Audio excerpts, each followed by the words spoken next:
We got to talk retail because the Macy's board, they're mulling a $5.8 billion buyout offer. Though the retailer beat expectations in its recent quarter, large-scale department stores have had a tough go of it in recent years, struggling to compete as shoppers increasingly buy online. Another major name in the department store space, JCPenney, made headlines back in 2020 when it filed for bankruptcy and was taken private by a group of lenders.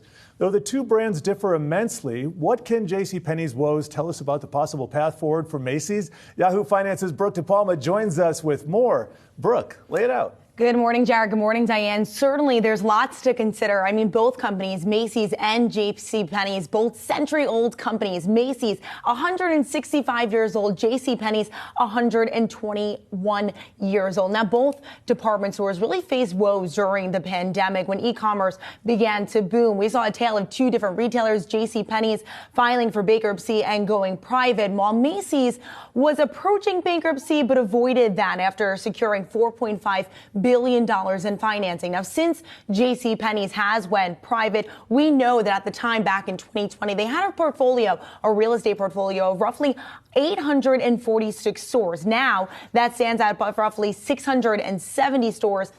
And when we spoke to the CEO of JCPenney's, he said that they're comfortable with that store portfolio and the size of their stores.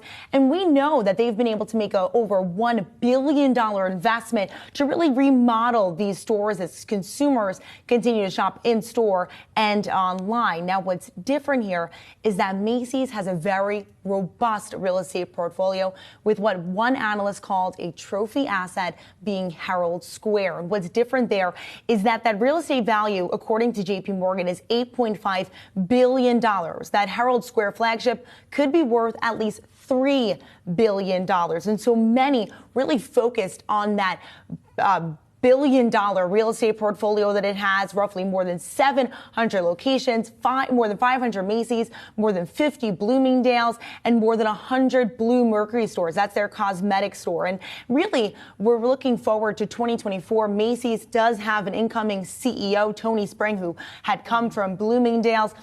And he's really looking at a more profitable, leaner store portfolio. They have been leaning into that smaller footprint. And so really looking at this real estate portfolio as that prime asset that Macy's has going into this potential deal and or how it could stand out among other department stores that really haven't seen the current day. We're thinking Sears, Toys R Us inside Macy's. And so as department stores go behind the rearview mirror, how is Macy moving into the forward with this robust real estate portfolio in mind? They have a robust real estate portfolio. They do also, I mean, the difference between, say, a JCPenney and a Macy's, they've also got Bloomingdale's, right? So they do have that luxury retail aspect to it. Yes, they have some brand power. But in general, when you think about this, the changes in kind of consumer habits and consumer buying patterns, what does this tell you about where the consumer stands now, this kind of deal? Yeah, well, speaking of what Macy's has under its belt, that Bluemercury, we continue to see a consumer that's leaning into beauty despite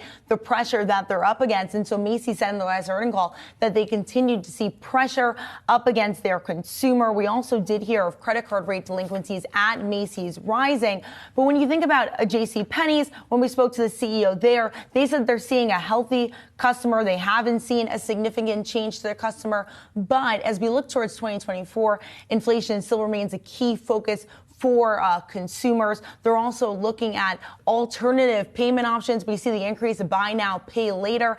And ultimately, e-commerce continues to see a boom. And so really here, it's how exactly Macy's will continue to bring customers in store, and promotions and value continue to be the name of the game as consumers just can't pay up like they used to. Yeah, interesting stuff here. I mean, I definitely saw JCPenney coming. Macy's, that's been in play before. We'll see what happens now. Brooke DiPalma, thank you.